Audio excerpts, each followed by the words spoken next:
그들이 예수를 믿지 아니하더라 이거예요. 예수를 믿지 않는데요. 왜 안 믿었을까? 저는 이 말씀을 묵상하면서 그런 생각이 많이 들어갔어요. 왜 안 믿었을까? 내가 그 당시에 그 2000년대 그 예수님이 그 전하는 복음의 현장에 있었다면 나는 믿었을 텐데. 아니, 내가 또 그들과 그들 중에 한 사람으로서 나도 그 중요한 거, 그 사건과 기적과 표적을 보고 나도 안 믿었을까? 나는 어떻게 됐을까? 지금의 신앙 상태를 내 자신을 바라보면 믿었을 거야. 믿었을 거야 하는 생각이 들지만 그러나 옛사람으로 내가 돌아간다면 여전히 나도 믿지 않는 이 사람들을 이해할 수가 있겠구나 하는 생각이 들 수가 있죠. 왜? 나도 안 믿었을 거니까. 왜? 내 고집, 내 방법이 너무 귀하니까. 인간이라는 습성은 각기 자기 길로 가려는 마음이 큽니다. 이것은 자기 마음에 정해놓은 길이 분명히 있기 때문이라 저는 생각합니다. 그러나 자신이 놓았다 해도 그 길이 정답이라 할 순 없을 거죠. 그럴 때 내 지혜가 부족하여 바른 길을 걷지 못한다면 누군가의 조언이 필요하다고 저는 생각합니다. 저도 잘못된 길을 갈 때가 있었어요. 그런데 정말 이 길이 맞을까 하는 생각이 있을 때 그런 생각이 들을 때 누군가에게 묻습니다. 제가 이러한 길을 선택해 가는데 이게 맞을까요? 그랬을 때에 그분이 어떠한 얘기를 해 줬을 때에 그 말을 듣고 '아 내가 선택한 이 길이 잘못됐구나.' 하고 돌아설 때가 있었습니다.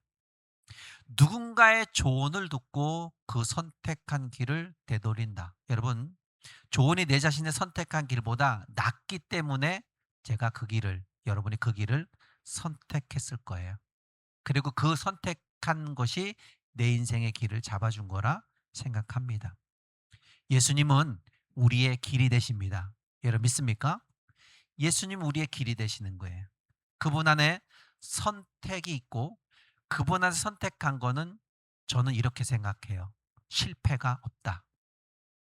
그런데 그 예수님을 전적으로 의지하고 의뢰하고 믿는 사람이 있는가 하면 여전히 지금도 주님의 표적을 보고도 고집을 부려 인정하지 않는 사람들이 더 많다는 겁니다. 그래서 지금도 믿는 사람과 믿지 않는 사람들의 차이는 어마어마합니다. 그렇다면 그분을 인정하지 않는 사람이 더 많은데 그러면 예수님의 사역은 실패인가 성공인가? 오늘 본문도 당시에 사람들이 수많은 표적, 예수님의 표적을 많이 보았습니다. 그 표적을 보았음에도 불구하고 주를 믿지 않는 사람들이 허다히 많다고 이야기합니다. 지금의 믿는 자들이라면 그들의 소원은 당시 사람들처럼 주님의 표적을 두 눈으로 직접 보는 것을 원할 수도 있습니다. 제가 아까 말씀드렸죠. 제가 그 당시 있었으면 그 표적을 지금도 여전히 믿는 사람들은 기적, 그 예수님의 표적을 지금도 구하는 자들이 많습니다. 보기를 원하거든요. 그런데 37절을 보면 이렇게 많은 표적을 그들 앞에서 행했으나 그들이 믿지 않았다. 성경은 분명하게 말하고 있습니다. 그런데 요한복음의 맨 마지막 절에 주님의 사역의 보고가 있습니다. 요한이 이야기합니다. 요한복음 21장 25절에 보면 이렇게 말합니다. 예수의 행하신 일이 이 외에도 많으니 이렇게 말합니다. 낱낱이 기록되면 이 세상에도 이 기록된 책을 두기에 부족하다 그렇게 말하죠.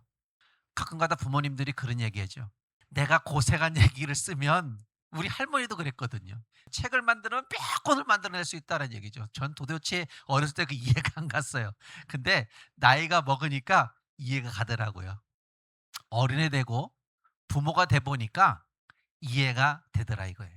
그러니까 예수님께서 그 모든 것을 행하신 것을 다 기록하면은 이 세상에 두기에 부족하다는 거예요.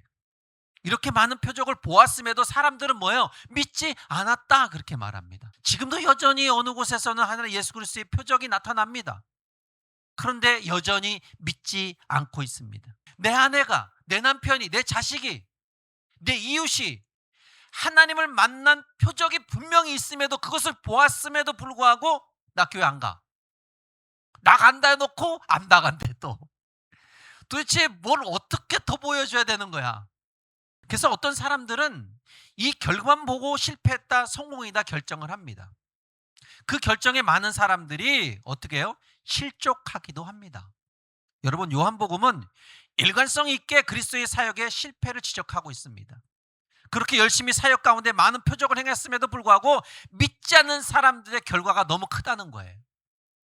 여러분, 표적을 보고도 믿지 않는 인간들의 모습, 이것은 신학적인 용어로 인간의 전적 부패가 있기 때문에, 인간 안에 믿지 못하는 그 부패성이 있게, 죄악된 부패성이 있기 때문에 그 표적을 보고도 안 믿어. 이 부분을 37절에 여러분 정확히 말씀하고 있잖아요. 인간에게 있어서 이보다 더 인간의 부패성을 드러낸 말씀이 있을까요? 인간의 부패성이 뭡니까? 그들 앞에서 행하셨지만 그들이 예수를 믿지 아니하시더라.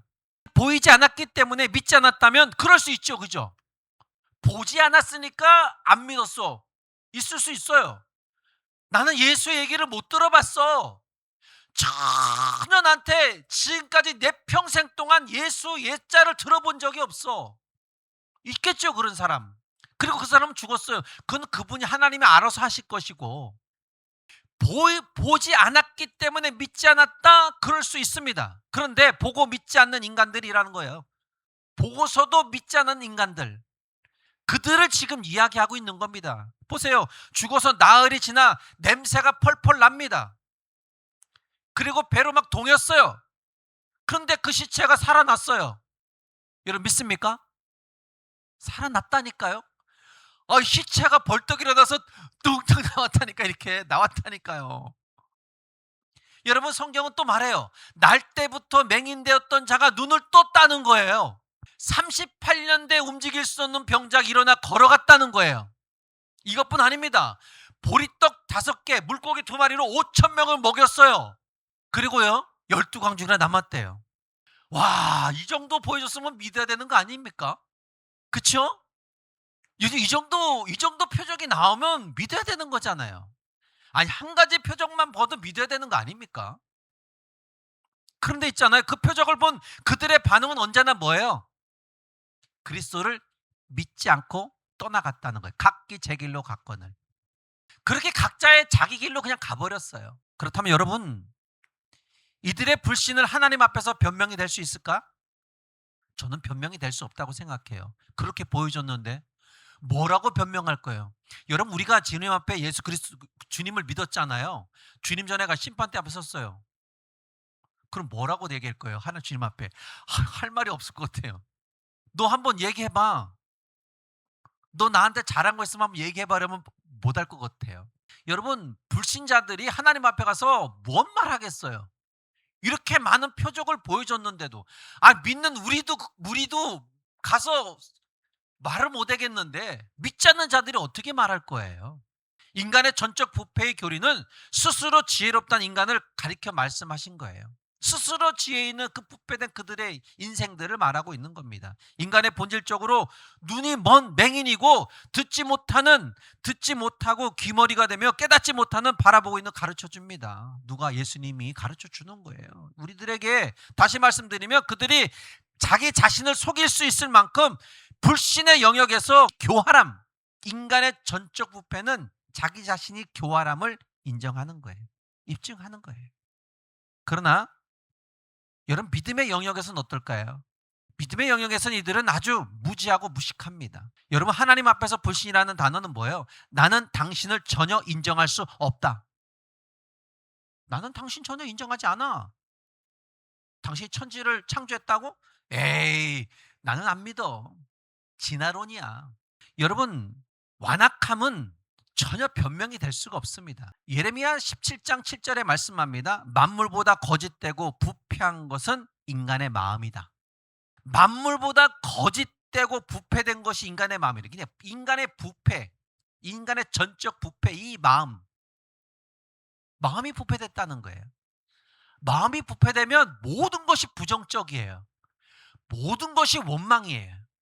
여러분, 예수님 당시의 유대인들에게 정해놓은 이야기가 아니라 바로 뭐예요? 여러분, 우리 자신에 대한 이야기. 이 성경이 우리 인간에 대한 전적인 그 부패된 마음을 이야기하고 있는 겁니다. 여러분, 이스라엘의 불신은 그들의 불신의 결과죠. 보고도 믿지 않은 결과. 37절에 39절의 관계를 한번 살펴보면요. 37절은 많은 표적을 보고도 믿지 않았다. 그들은 믿지 않았어요. 많은 표적을 보고도. 39절에는 뭐라고 말합니까? 다시 보아도 저희가 능히 믿지 못한 것은 이렇게 말해요. 다시 보아도 믿지 않았다는 거예요. 이 말씀의 차이가 뭐냐면은 그들은 믿지 않았고 그래서 하나님 그들로 믿을 수 없게 하셨다 이 말이에요. 이사야를 통해 말씀하고 있잖아요. 하나님이 그들을 믿을 수 없게 만들었다. 왜? 그들이 표적을 보고도 안 믿으니까. 전적인 이 마음이 부패된 그 상태에서 전혀들 그들을 용서할 수가 없는 거예요. 그래서 하나님께서는 뭐예요? 그들이 하나님을 믿을 수 없게 하셨다.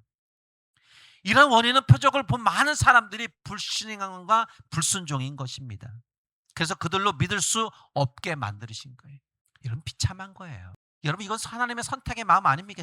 여러분 예정예지가 하나님의 선택한 사람들, 선택받지 못한 사람들, 정해놓지 않은 모습. 하나님을 버린 자들의 불신은 더 이상 하나님이 그들에게 다가가지 않습니다.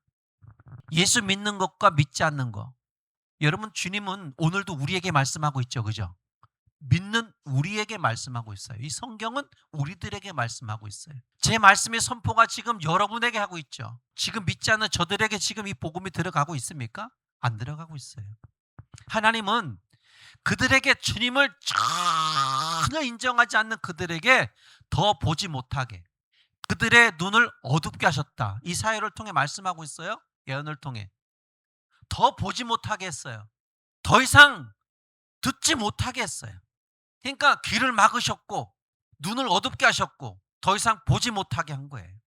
깨닫지 못하게 그들의 지각을 어둡게 하나님께 돌이킬 수 없도록 그들의 의지를 완고하게 그냥 주님이 잡아버렸어요. 이게 형벌인 거예요. 그들의 원인은 뭐예요? 불신인 거예요. 하나님의 주권을 인정하지 않은 거예요.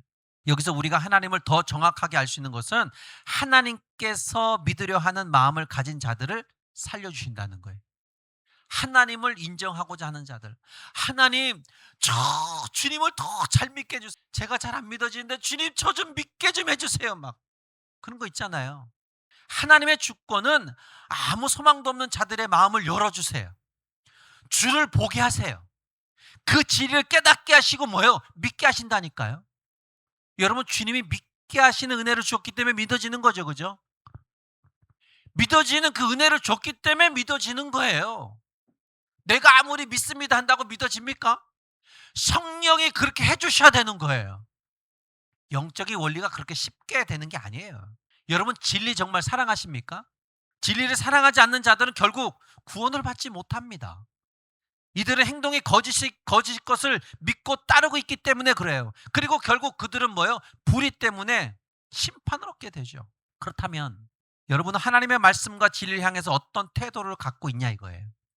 이 질문을 하는 이유는 말씀이 영혼을 결정하기 때문에 그래요. 그렇기 때문에 마음이 하나님 말씀에 대해서 달고 유익하며 믿어지고 아멘으로 우리가 반응할 수 있어야 된다는 거예요. 여러분 예수 하나님 말씀 들을 때 내 안에서 뭐가 돼야 돼요? 아멘이죠. 아멘이죠. 막 더불어하면 아멘 아멘 막 이런 거 있잖아요. 말씀을 들었는데 뭐 저래 이게 아니라 말씀을 딱 들으면 내 마음에서 그냥 아멘 아멘 아멘 이게 나와야 된다는 거예요. 이게 지금 살아있는 믿음의 증거예요. 이게 구원받는 믿음의 사람의 색깔인 거예요. 선포예요. 반응이 나타난다니까요.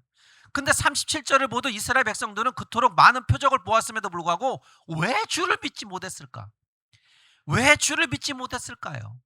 아마도 이들은 아브라함의 자손이라는 선민의식, 율법, 메시아를 인정할 수 없는 거예요. 지금 예수를 인정할 수 없는 거예요. 하나님의 의를 실천하고 있다는 영적인 교만 때문에 그럴 겁니다. 그러니 믿지 않는 이들에게 표적과 귀한 말씀은 듣고도 은혜가 되지만 받지 못하는 거예요. 그렇다면 지금 우리는 어떤가요? 오늘날 그리스도인들은 영적인 무기력증과 은혜의 결핍이 있습니다. 말씀을 들어도 삶 가운데 아무런 변화를 가지려고 하지도 않고 있습니다. 그런데 교회에서는 거룩하지만 나가서는 여전히 그 변화를 선포하고 행동하려고 하질 않아요. 오로지 말씀은 교회 안에서만 존재해야 된다는 거예요, 그들은. 요즘에 현대인들의 그리스도인들이 그래요. 오로지 말씀은 교회 안에서만 선포되고 교회 안에서만 사랑이 이루어져야 되고 교회 안에서만 뭐예요? 교제가 일어나야 된다는 거예요. 이건 착각이죠. 그러다 보니 여러분 뭐예요? 영적 민감성이 떨어질 수밖에 없죠. 오히려 말씀과 은혜가 너무 풍성해서 그럴 수도 있어요. 여기 틀어도 말씀 나오고 저기 틀어도 말씀 나오고. 어, 말씀의 홍수죠. 그래서 그럴 수 있다는 거죠. 그래서 말씀이 시시해지는 거예요. 자기 듣고 싶은 것만 듣는 거예요. 여러분 예전에 그랬습니까? 하나님 말씀만 떨어지면 무조건 아멘이죠. 근데 지금 뭐예요? 아, 저 말씀은 아닌데. 에이, 뭔 말씀이 저래? 지금은 그래요. 말씀을 무시하는 시대. 영적 민감성이 둔한 시대. 그러니 말씀이 전혀 감흥이 오지 않아요. 그러니 어떻게 해요? 감사할 줄 모르죠. 하나님 것이 어딨어. 나 먹기 살고 바쁜데. 하나님 앞에 행한다고? 아, 그건 옛날 사람들이 하는 거지. 지금의 시대는 그런 거 하는 게 아니야. 그럴까요? 그럼 옛날에 하나님은 살아계시고 지금 하나님은 하나님이 아닌가요? 여러분, 그리스도인이라 하는 우리가 진실한 믿음을 가지고 순전한 은혜를 체험하기 원한다면 처음 주님을 믿었던 그 순간으로 돌아가려는 그 마음이 있어야 될 줄 믿습니다. 세상 사람들도 뭐가 흔들리면 그러잖아요. 아, 초심으로 돌아가자. 초심으로. 처음 만났던 예수 그리스도의 그 마음, 그 마음으로 우리는 돌아가야 될 줄 믿습니다. 만약에 내 마음이 강팍하다면 여러분 은혜의 편견과 자기의를 버려서 갈급한 심령이 되어 하나님 말씀의 은혜를 다시 사모하는 그 심령이 되어야 될 줄 믿습니다. 고린도후서 8장 7절에 말씀합니다. 오직 너희는 믿음과 말과 지식과 모든 간절함과 우리를 사랑하는 이 모든 일에 풍성한 것 같이 그 은혜에도 풍성하게 될지어다. 우리는 성경 말씀 한 구절 한 구절을 통해서도 하나님의 음성을 듣는 감동과 기쁨이 있어야 될 줄 믿습니다. 그리고 우리가 알아야 한다면 하나님은 우리의 인간의 생각과 다르게 행하신다는 그 경우도 있다는 것을 알아야 된다는 거예요. 그러니까 뭐예요? 내 뜻과 하나님의 뜻이 다르고 내 계획과 하나님의 계획이 다른 거 있잖아요. 그걸 우리는 인정하고 살아야 돼요. 38절로 40절을 보면 이스라엘 이들은 많은 표적을 보고도 믿지 않은 것에 대한 요한의 해석이 이사야를 통해 보여주고 있잖아요. 너들이 믿지 않으니까 듣는 거, 보는 것 하나님 다 갈아버리는 거예요. 이사야 예언대로 그렇게 되는 거예요. 강팍하게 그들을 만들어 버려요. 이스라엘 백성들의 불신앙에 대한 차원의 진리를 외면한 하나님의 계시. 이 부분에 있어서도 사도 바울은 로마서를 통해 하나님께 이 유대인들로 하여금 복음을 배척하게 한 것은 이방인들의 구원을 위한 것이다. 그렇게 말해주고 있어요. 로마서 11장 32절로 33절에 이렇게 말씀하고 있어요. 하나님이 모든 사람들을 순종하지 아니하는 가운데 가두어 두심은 모든 사람에게 긍휼을 베풀려 하심이라. 깊도다 하나님의 지혜와 지식의 풍성함이요 그의 판단은 헤아리지 못할 것이며 그의 길을 찾지 못할 것이다. 이스라엘 백성들이 가지고 있는 생각과 하나님의 가지고 있는 생각은 다릅니다. 그들의 생각과 하나님의 생각에 맞아 떨어졌으면은 아마도 지금 이 지구상에 믿는 자가 더 많을 거예요. 그죠? 근데 그들이 하나님을 외면해 버리는 거. 하나님의 생각과 그들의 생각이 너무 다른 거예요. 여러분 우리의 생각과 다르다는 사실을 우리는 알고 있어야 돼요. 우리가 어찌 하나님의 하신 일을 측량할 수 있습니까? 우리는 때때로 하나님의 방법이 우리의 뜻과 다르다고 해서 의욕을 품거나 그래서 그것을 잘못 해석해서 불평하고 불만스러운 낙심해서는 안 된다는 거예요. 구약에서 광야에서 행한 이스라엘 백성들을 보고 우리는 알 수 있지 않습니까? 하나님이 그들을 구원했어요. 포로 가운데 억압받고 있고 고통받고 있는 그들을 구원해냈다니까요. 근데 이들은 광야에서 하나님의 의도와 뜻을 알지 못합니다. 처음에는 확 고통과 억압 속에서 딱 구원해내니까 너무 행복했는데 광야에서 생활하다 보니까 하나님 뜻이 싹 사라져 버렸어요. 이제 하나님 뜻이고 마음 없어요. 하나님의 의도? 지금 내가 죽겠는데? 이렇게 돼 버려요. 여러분, 지금 현재의 상황이 내가 죽겠어도 하나님 앞에서 죽으세요. 내가 죽겠다고 하나님을 다시고 없어 다 내던져 버리고 세상에 쑥 빠져들어가서 이러면 안 되는 거예요. 지금 이스라엘 백성은 광야에서 그런 짓을 한 거예요. 하나님의 의와 뜻 다 버렸어요. 그들은 인간의 자유의지의 그 본성대로 그냥 다 움직여 나간 거예요.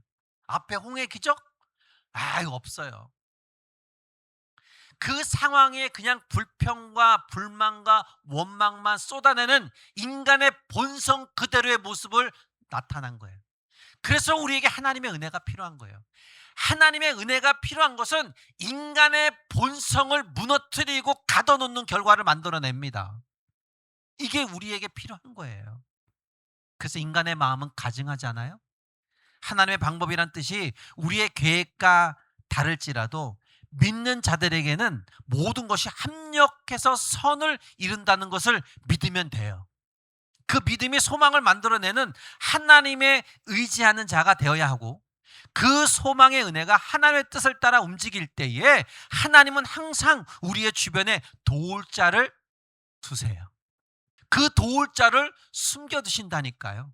그래서 하나님의 영광을 드러내는 삶으로 그리스도인들이 합력해서 선을 이루게 나가게 만들어 주신다는 거예요. 그런데 있잖아요, 반대로 하나님의 영광보다 사람의 영광을 더 사랑할 때에 신앙의 비겁한 자가 되는 거예요. 비겁한 자. 43절에 보면 되잖아요. 그들은 사람의 영광을 하나님의 영광보다 더 사랑하였다.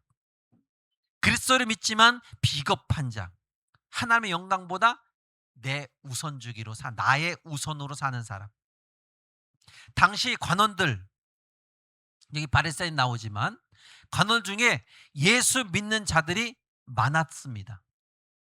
그럼에도 불구하고 자신들은 신앙을 드러내지 못했다는 거예요. 관원들 중에 분명히 예수 믿는 사람들이 많았는데 그 안에 속하려면 뭐예요? 내 신앙을 드러내서는 안 된다는 거예요. 그 조직에 있으려면은, 사내들은 공회의 그 조직에 있으려면 신앙을, 예수 믿는 걸 드러내면 안 되는 거예요.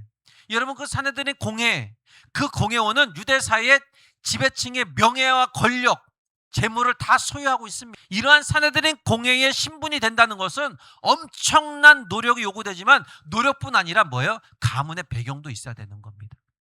근데 이러한 화려한 신분, 배경의 신분인데 공회원에서 배제된다는 것은 당사자로서 상상을 못하죠. 예수 믿는 거 고백해갖고서 거기서 배제된다고 보세요. 그런 모든 권력은 박탈당하는 겁니다. 예수를 믿지만 예수를 인한 핍박과 불의까지 기꺼이 감당을 해야 되는데 감당할 자신이 없는 거예요. 회사에서 내가 예수 그리스도인이라는 걸 이야기하고 막 뭔가 해야 되는데 거기서 오는 불이익의 모든 것을 내가 감당할 자신이 없어. 그래서 내가 그리스도인이라고 얘기 못해. 뭐예요? 비겁한 자예요. 신앙의 비겁한 자. 그럼 성경에 말씀하잖아요. 주님 말씀해요. 주님 오실 때 네가 나를 부끄러워했으니 나도 너를 부끄러워하겠다는 거예요. 네가 나를 모른 척했으니 나도 너를 모른 척하겠다는 거예요. 와, 이거 무서운 이야기입니다. 무서운 말씀이에요. 여러분, 믿음의 다윗을 볼까요? 천만인이 나를 에워싸 진친다 해도 나는 두려워하지 않겠다는 거예요. 와, 멋져요. 천만이 둘러싸면 나 혼자인데 무섭지 않아요? 그런데 그래도 나는 두려워하지 않겠대요. 여러분, 다윗과 공회원들, 거기서 내가 배제되면 나 큰일 나는데, 나 먹고 사는데 지장이 있는데, 이런 사람, 이 공회원들과 다윗과 무슨 차이입니까? 주를 믿기 때문에 자신을 잃을 것 같은 그런 마음 때문이 아니겠습니까? 하나님과 함께하는 게 당연한데도 불구하고 당연하지 않은 결과를 나타내는 그 차이. 내 자신이 신앙인이라는 것을 밝히 드러내지 못한다면 우리는 신앙의 비겁한 자가 되는 거예요. 이 얘기가 그냥 우습게 그냥 흘러가는 얘기로 들을 수도 있어요. 근데 여러분, 신앙의 비겁한 자란 이 말이 그냥 흘러가는 소리로 들어서는 안 된다는 거예요. 때로는 우리 생활하면서 목회자지만 어떨 때 진짜 비겁한 자의 모습이 있을 때도 있습니다. 솔직한 고백이에요. 뭔가 이득 때문에. 그리스도인들에게 이게 있다니까요. 근데 이 신앙의 비겁한 자가 돼서는 안 된다는 거예요. 그럴 때 만약에 성령의 깨달음을 준다면 빨리 무릎 꿇고 기도해야 돼요. 하나님 잘못했습니다. 제가 얄팍한 지혜로 너무나 하나님을 외면했네요. 죄송합니다. 돌이켜야 되겠죠. 여러분, 비겁한 자는요, 자신이 어려움에 갇혀 있을 때에 하나님을 찾아서는 안 됩니다. 비겁한 자인데. 왜요? 그분을 삶에서 인정하지 못하는 삶을 살고 있기 때문에 그래요. 아니, 비겁한 자인데 어떻게 자기가 어려움에 닥쳐 있다고 하나님 앞에 하나님 저 좀 구해주세요. 어떻게 이렇게 기도해요? 이런 얘기 있죠. 벼룩도 낯짝이 있다고. 이렇게 반응하지 말아야 합니다. 이 말은 교회에는 소속돼 있지만 한 번도 진리를 따르지 않은, 그 진리를 가지고 사랑해보지 않은 사람들이 하는 말들이잖아요. 교회 안에서는 그럴싸하지만 여전히 나가서는 변명거리가 많은 것. 여러분, 하나님께서 오늘도 매일같이 당신의 자비의 음성을 우리를 향해 들려주십니다. 내가 나의 주권을 알았고 배웠다면, 너 자신이 하나님 말씀 듣고 나의 주권을 듣고 알았다면, 배웠다면, 그렇다면 내게 구하라는 거예요. 나를 인정했다면 구하라는 거예요. 구하면 내가 결코 외면하지 않겠다. 여러분, 주님 앞에 이렇게 말씀드리세요. 마가복음 9장 24절에 내가 믿나이다. 나의 믿음 없는 것을 도와주소서. 주여, 내가 믿습니다. 무슨 얘기일까요, 이게?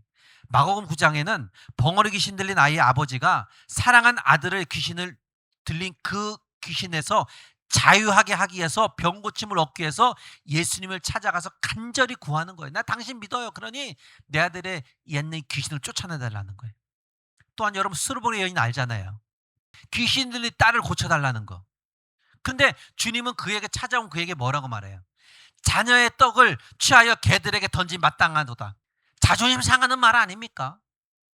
하지만 사랑하는 딸을 고치려는 어머니의 심정은, 이 이방인 여인은 어떻게 말하냐면 마가복음 7장 28절 이렇게 말해요. 자존심 상하게 한 예수님 앞에서 이렇게 말합니다. 주여, 맞아요. 저는 그렇게 그런 소리 들어도 맞아요. 주여, 올소이다마는 상 아래 개들도 아이가 먹던 거 그 부스럭지를 먹습니다. 그러니까 당신의 부스럭지라도 있으면 좀 달라는 거예요. 그것만 먹어도, 그 은혜만 받아도 우리 딸이 살 수 있다는 거예요. 부스럭지의 은혜. 여러분, 부족하고 죄 많으면 하나님 앞에 부스러기 은혜라도 구하십시오. 자신의 간절함을 엎드려 구했더니 여기에 두 아버지 어머니는 주님의 은혜를 입고 구하던 것에 열매를 얻게 됩니다. 바로 이겁니다. 하나님의 주권을 도리어 그리스도인들에게 소망에 찬 기도의 근거가 되는 거예요. 삶의 영광을 바라보기보다 하나님의 영광을 바라보는 그러한 인생으로 전환되는 거, 그 삶을 살아가야 되는 거예요. 사람보다 하나님의 영광을 위한 거. 여러분, 사람들은 주님의 행하시는 그 많은 표적을 보고도 믿지 않았습니다. 사내들의 공회원들 중에도 주를 믿는 자들이 하나님보다 자신들의 영광을 더 드러내기 위한 고집스러운 마음. 지금도 여러 곳에서 여러분 공회원들처럼 그런 마음의 소유자가 분명히 있습니다. 여러분, 믿음 생활을 열심히 다 하지만 신명기 29장 4절의 말씀 보면 하나님께서 깨닫는 마음과 보는 눈과 듣는 귀를 주지 않는다면 소용이 없다는 거예요. 그러니까 여러분, 우리가 어떻게 해요? 성령께 깨달음의 은혜를 달라고 하잖아요. 하나님을 알 수 있는 깨달음의 은혜를 달라고 하잖아요. 오늘 말씀이 잘 이해가 안 되면 하나님 성령께, 성령이 오늘 주님 목사님이 말씀한 그 말씀이 저에게 좀 깨닫게 좀 해주세요. 하나님 앞에 구하는 거예요. 나의 건방진 모습을 버리고 기도해야 돼요. 은혜를 구하면 되는 거예요. 왜요? 본질상 우리는 그런 이 거짓된 마음을 가지고 있기 때문에 그래요. 잘 들으려고 하지 않고, 잘 보려고 하지도 않고, 그런 부패된 그 마음이 있지 않습니까? 그런 부패된 마음은 버려워지는 거예요. 여러분, 버려워진 자들, 하나님 앞에 낱낱이 회개하고 돌아오면 그들의 인생은 달라질 줄 믿습니다. 구원의 백성의 은혜, 이제 내가 주를 믿습니다. 이젠 주를 진짜 믿기로 했다면 여러분 우리의 삶은 달라져야 될 줄 믿습니다. 자신의 삶의 유익과 영광을 위해 살기 위해 예수 그리스도를 무시하고 주님을 부인하고 살았던 지난 날들의 미련하고 어리석음 버려야 됩니다. 버려야 됩니다. 버려야 된다는 거예요. 진실한 믿음으로 하나님의 영광을 위해 다른 사람들 앞에서 예수 그리스도에 대한 우리의 신앙의 담대함, 또한 그 신앙의 당당함, 그 당당함을 이 세상 앞에 자기 자신을 보여주세요. 그리고 나는 이렇게 확실한 믿음의 사람의 소유자다. 왜? 우린 하나님 말씀을 들었기 때문에, 인정할 수밖에 없기 때문에.